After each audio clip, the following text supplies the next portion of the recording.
നബി സല്ലല്ലാഹു അലൈഹി വസല്ലം തങ്ങൾ അവിടുത്തെ നമ്മൾ അറിയാനും മനസ്സിലാക്കാനും ഒരുങ്ങിയാൽ നമുക്ക് സല്ലല്ലാഹു അലൈഹി വസല്ലം തങ്ങളുടെ ആ ആഴം മനസ്സിലാക്കാൻ കഴിയൂല.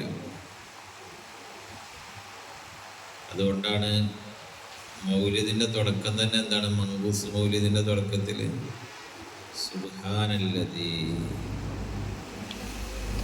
ഒരു അള്ളാഹുവിൻ്റെ പരിശുദ്ധതയെ ഞാൻ വാഴ്ത്തുന്നു, ഒരു പടച്ചവന്റെ പരിശുദ്ധിയെ ഞാൻ വാഴ്ത്തുന്നു എന്നാണ്. അല്ലാഹു തആല അവൻ്റെ സത്തയിലും ഗുണവിശേഷണങ്ങളിലും പ്രവർത്തനങ്ങളിലും പരിശുദ്ധനാണ്. ഒരു ന്യൂനതയും കാണാൻ കഴിയില്ല.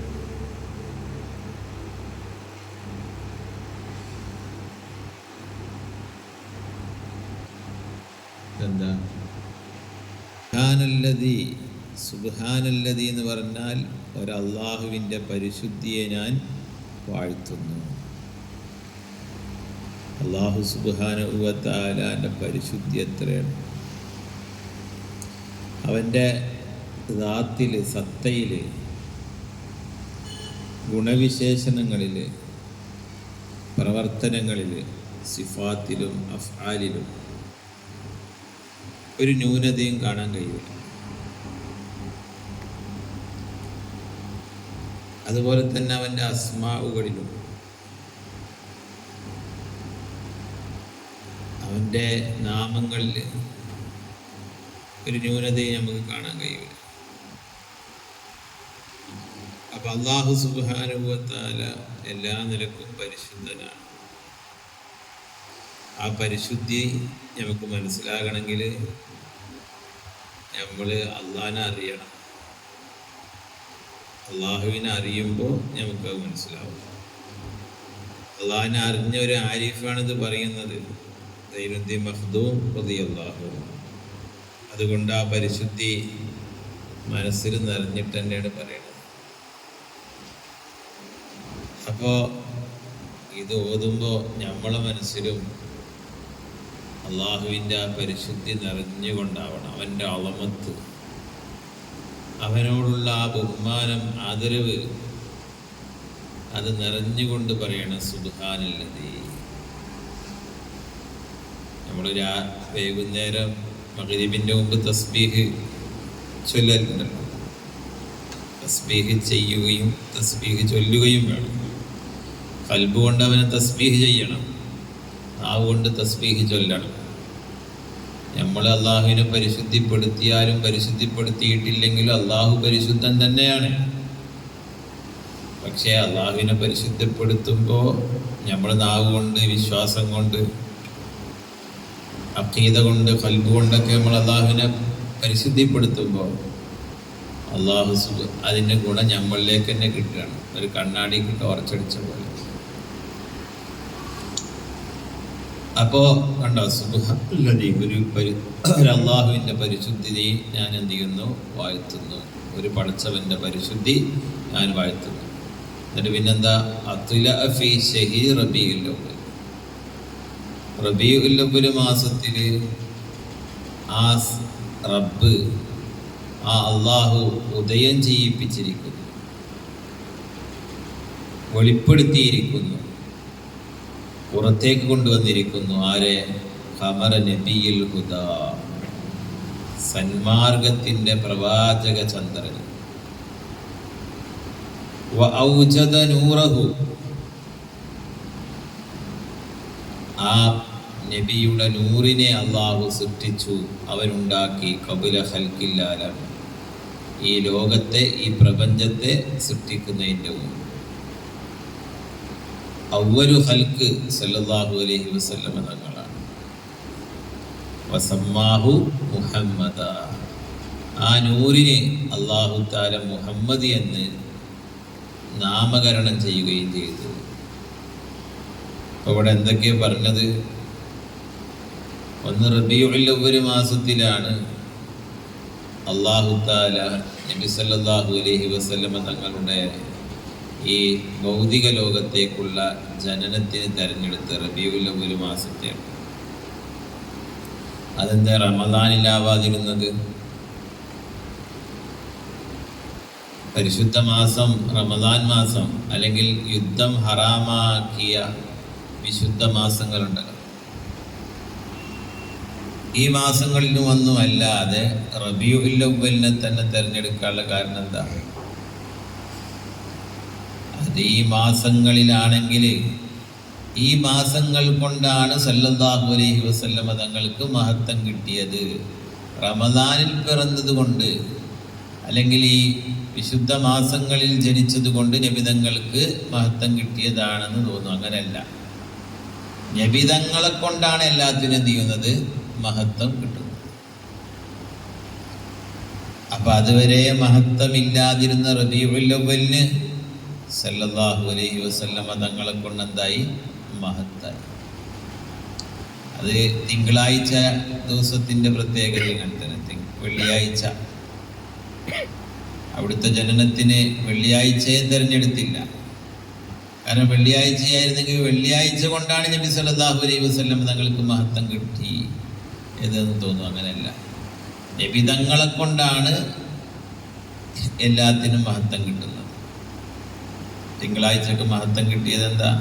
നബി സല്ലല്ലാഹു അലൈഹി വസല്ലം തങ്ങൾ തിങ്കളാഴ്ചയാണ് ജനിച്ചത്. അവിടുത്തെ ളുഹൂർ ഉണ്ടായത്, ആ നൂറിന്റെ ളുഹൂറിന് അള്ളാഹു തെരഞ്ഞെടുത്ത ദിവസമാണത്. മദീനയും അങ്ങനെ തന്നെയാണ്. ഏറ്റവും ശ്രേഷ്ഠമായ സ്ഥലം ഏതാണ്? സല്ലല്ലാഹു അലൈഹി വസല്ലമ തങ്ങളുടെ ആ തിരുശരീരം കിടക്കുന്ന ആ മണ്ണാണ്. അതുവരെ മദീനക്ക്, ഹിജ്റ വരെ മദീനക്ക് മഹത്വമില്ല. ഹിജ്റയോടുകൂടി മക്കയിൽ നിന്ന് മദീനയിലേക്ക് നബി സല്ലല്ലാഹു അലൈഹി വസല്ലമ തങ്ങൾ ഹിജ്റ പുറപ്പെട്ട് മദീനയിലെത്തലോട് കൂടിയിട്ട് മദീനക്ക് മഹത്തായി. അപ്പോൾ എല്ലാ സൃഷ്ടികൾക്കും, ഏത് സൃഷ്ടിക്ക് എന്ത് മഹത്വം കിട്ടിയിട്ടുണ്ടോ അതാരെ കൊണ്ടാണ്? സല്ലല്ലാഹു അലൈഹി വസല്ലമ തങ്ങൾ. ഖമറ നബിയിൽ ഹുദാ, നല്ല ഊരിരുട്ടുള്ള രാത്രിയിൽ പൂർണ്ണചന്ദ്രൻ, ആ ചന്ദ്രന്റെ വെളിച്ചത്തിൽ നടക്കാൻ കഴിയും. ഇരുട്ടിൽ നിന്ന് പ്രകാശത്തിലേക്ക് കൊണ്ടുവരുന്നതാണ് ചന്ദ്രൻ, വെളിച്ചത്തിലേക്ക് കൊണ്ടുവരും. എന്നതുപോലെ എല്ലാ ദുലുമാത്തുകളിൽ നിന്നും, കുഫ്ർ, ബിദ്അത്ത്, ജഹ്ല്, അമാറത്തുൻ നഫ്സ്, എല്ലാ ദുലുമാത്തുകളിൽ നിന്നും നൂറിലേക്ക് കൊണ്ടുവരുന്ന ആളാണ് ആര്? മുഹമ്മദ് റസൂലുള്ളാഹി, വെളിച്ചത്തിലേക്ക്. വഅൗജദ നൂറഹു ഖബ്ല ഖൽഖിൽ ആലം. ജാബിർ റളിയല്ലാഹു അൻഹു നബി സല്ലല്ലാഹു അലൈഹി വസല്ലമ തങ്ങളോട് ചോദിച്ചല്ലോ, നബി, അല്ലാഹു ആദ്യം പഠിച്ച സൃഷ്ടി ഏതാണ്? അപ്പൊ നബി തങ്ങൾ പറഞ്ഞു, അവ്വലു മാ ഖലഖല്ലാഹു നൂറു നബിയിക യാ ജാബിർ. അങ്ങനെയല്ല ഹദീസ്? അല്ലാഹു തആല ആദ്യം പഠിച്ചത് നിന്റെ നബിയുടെ നൂറാണ് ജാബിറേ. അപ്പൊ അള്ളാഹു ആദ്യം പഠിച്ചത് ആരാണ്? അള്ളാഹ് ആദ്യം പഠിച്ചത് സല്ലല്ലാഹു അലൈഹി വസല്ലമ തങ്ങളെ നൂറിനെയാണ്. അള്ളാഹു പറയുന്നുണ്ട് ഒരു ഖുദ്സിയായ ഹദീസിൽ, കുന്തു കൻസൻ മഖ്ഫിയൻ, ഞാൻ മറഞ്ഞു കിടക്കുന്ന ഒരു നിധിയായിരുന്നു. അള്ളാഹ് മാത്രം, ഒരു സൃഷ്ടിയില്ല. ഫഅഹ്ബബ്തു അൻ ഉറഫ, എന്നെ അറിയപ്പെടണമെന്ന് എനിക്ക് താല്പര്യം ഉണ്ടായി. അങ്ങനെ ഫഖലഖ്തുൽ ഖൽഖ, ഞാൻ സൃഷ്ടിയെ സൃഷ്ടിച്ചു. അപ്പൊ അള്ളാഹിനെ അറിയാനാണ് അള്ളാഹു സൃഷ്ടിപ്പ് നടത്തിയത്. ആ സൃഷ്ടിപ്പിന്റെ തുടക്കം സല്ലല്ലാഹു അലൈഹി വസല്ലമ തങ്ങളാണ്. ആ അവ്വലു ഖൽഖ്, ഫഖലഖ്തുൽ ഖൽഖ, ആ ഖൽഖാരാണ് മുഹമ്മദ് റസൂലുള്ളാഹി. അതാണ് അവ്വലു ഖൽഖ്, ആദ്യത്തെ സൃഷ്ടി. അപ്പൊ അള്ളാഹുവിനെ അറിയാൻ സല്ലല്ലാഹു അലൈഹി വസല്ലം തങ്ങളിലൂടെ അല്ലാതെ ഒരാൾക്ക് കഴിയൂല. വസമ്മാഹു മുഹമ്മദ, അല്ലേ? ആ നൂറിനെ പഠിച്ച ആ നൂറിന് അള്ളാഹു താല പേരിട്ടത് മുഹമ്മദ് എന്നാണ്. അപ്പോൾ നബി സല്ലല്ലാഹു അലൈഹി വസല്ലം തങ്ങൾക്ക് രണ്ട് ചരിത്രമുണ്ട്. ഒന്ന് സീറ കിതാബുകളിലെല്ലാം പറയുന്ന, ചരിത്ര കിതാബുകളിലെല്ലാം പറയുന്ന ആ ചരിത്രം 1501 ജന്മദിനല്ലത്. അപ്പം 1501 വർഷങ്ങൾക്ക് മുമ്പ് മക്കയിൽ ഉദയം ചെയ്ത് മദീനയിൽ വഫാത്തായ മുഹമ്മദ് റസൂലുള്ളാഹി, ആ നബിയുടെ ചരിത്രം. മറ്റൊന്ന് ലോകത്തിൻ്റെ തുടക്കം മുതലുള്ളതാണ്. ആ നബിയുടെ നൂറിൻ്റെ ചരിത്രം. അതെവിടുന്നാണ് തുടങ്ങുന്നത്? ആ ചരിത്രം തുടങ്ങുന്നത് എന്താണ്? ലോകത്തിൻ്റെ തുടക്കത്തിൽ നിന്നല്ലേ. ആ നൂറിൻ്റെ ളുഹൂറാണ് 1501 വർഷങ്ങൾക്ക് മുമ്പ് എന്ത് ചെയ്തത്? മക്കയിൽ ഉണ്ടായത്. അപ്പം നബി സല്ലല്ലാഹു അലൈഹി വസല്ലം തങ്ങൾ വല്ലാത്തൊരു അത്ഭുതമാണ്, ഒരു സിറാണ്. എവിടെ എത്തൂല പഠിച്ചു കഴിഞ്ഞാൽ. കടല് കാണുക എന്ന് പറഞ്ഞിട്ടുണ്ട് പലരും. കടലിൻ്റെ വക്കത്തു കൂടെ, തീരത്ത് കൂടെ ഇങ്ങനെ നടന്നവർ പറയും ഞങ്ങൾ കടല് കണ്ടു വരികയാണ്. ഇനി കടലിലിറങ്ങിയിട്ട് ചെറിയ വഞ്ചികളിലെല്ലാം മീൻ പിടിക്കുന്ന ആൾക്കാരുണ്ടാവും. അവരും പറയും ഞങ്ങൾ കടലറിയാം, ഞങ്ങൾ കടല് കണ്ടിട്ടുണ്ട്. വലിയ ബോട്ടുകളിൽ ആഴക്കടലിലേക്ക് പോയിട്ട് മീൻ പിടിക്കുന്ന ആളുകളുണ്ടാവും. അവരും പറയണേ ഞങ്ങൾ കടലറിയാം. യഥാർത്ഥത്തിൽ കടലറിഞ്ഞവരാരെങ്കിലും ഉണ്ടോ? സമുദ്രത്തിൻ്റെ ആഴവും സമുദ്രത്തിലുള്ള എല്ലാം മനസ്സിലാക്കിയ ആളുകളുണ്ടോ? അവരറിഞ്ഞതിനെ കുറിച്ച് ഞങ്ങൾ അറിയുന്നു എന്ന് പറയുന്നു, അത്രേ ഉള്ളൂ. ആപേക്ഷികമാണ്. അപ്പം നബി സല്ലല്ലാഹു അലൈഹി വസല്ലം തങ്ങളെ പൂർണ്ണമായിട്ട് ഒരാൾക്ക് അറിയാൻ കഴിയൂല. അള്ളാഹുവിൻ്റെ ഒരു സിറാണ് സല്ലല്ലാഹു അലൈഹി വസല്ലം തങ്ങൾ. ഈ ലോകത്തിന് എന്ത് ലഭിക്കുന്നുണ്ടോ അത് നബി സല്ലല്ലാഹു അലൈഹി വസല്ലം തങ്ങളിലൂടെയാണ്. തുഹ്ഫ, ഈ തുഹ്ഫയിൽ ഒരു മസ്അല പറയുന്നു. അതായത് ഒരു ഭൂമി, ആരുടേതും അല്ലാത്ത ഭൂമി ഉണ്ടല്ലോ, അത് വെട്ടിത്തെളിച്ച ആൾക്കാണ്. മൻ അഹ്യ അർളൻ മൈത്തൻ ഫഹിയ ലഹു.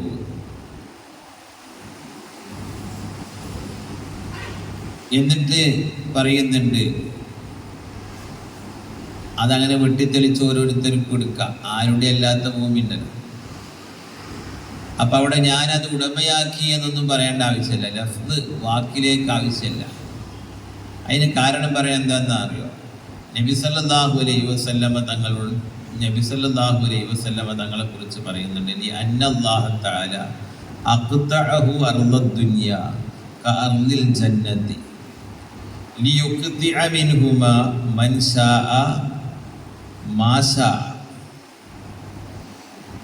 അല്ലാഹു തആല ഈ ഭൂമിയെ സ്വർഗം പോലെ തന്നെ അള്ളാഹിൻ്റെ ഹബീബിന് പതിച്ചു നൽകിയിട്ടുണ്ട്, ആണ് കൊടുത്തിക്കാണ്. എന്തിന്?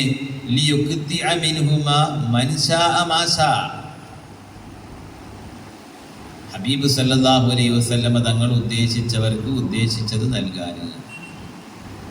അപ്പോൾ സ്വർഗത്തുനിന്നും ഭൂമിയിൽ നിന്നും.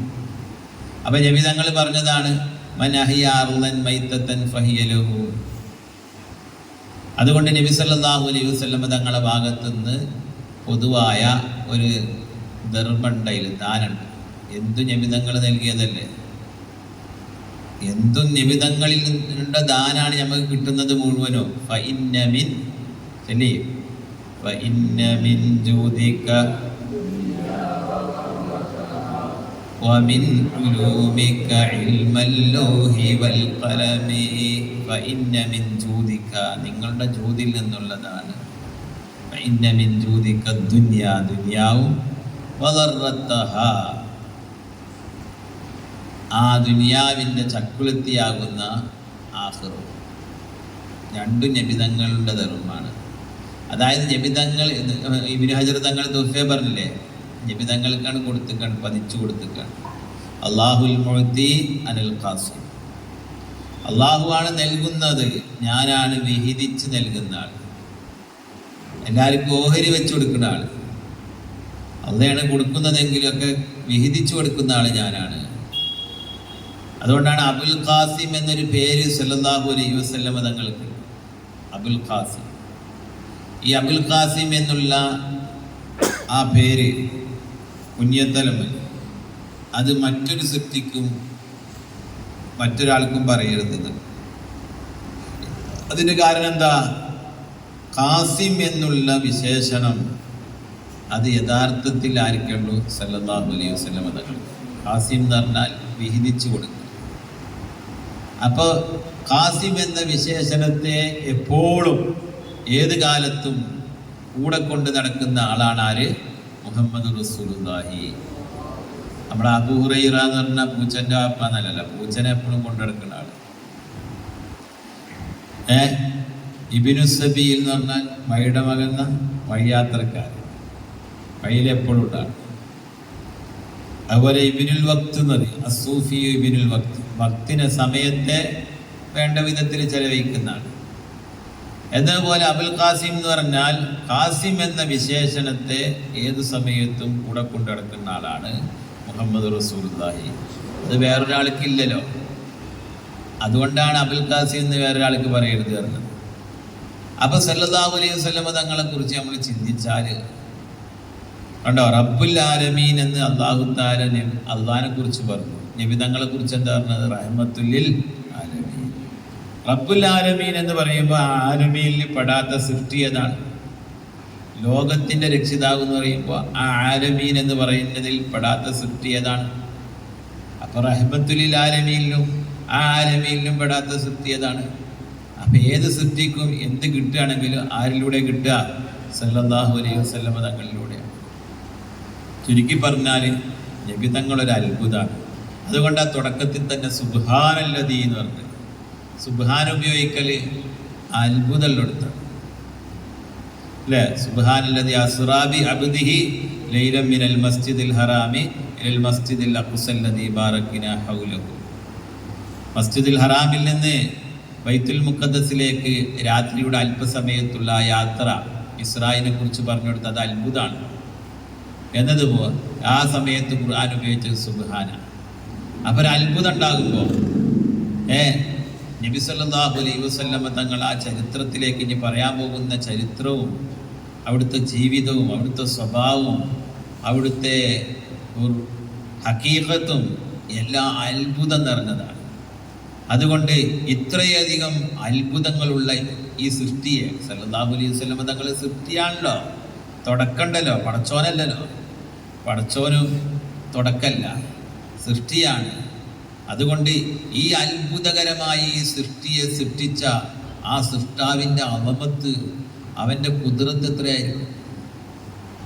അപ്പം മൗലിദൊക്കെ ശരിക്കും നബി സല്ലല്ലാഹു അലൈഹി വസല്ലം തങ്ങളെ മഹത്വങ്ങളാണ് പറയുന്നതെങ്കിൽ അള്ളാഹുവിൻ്റെ കുദ്റത്തിനെയാണ് എന്ത് ചെയ്യുന്നത്?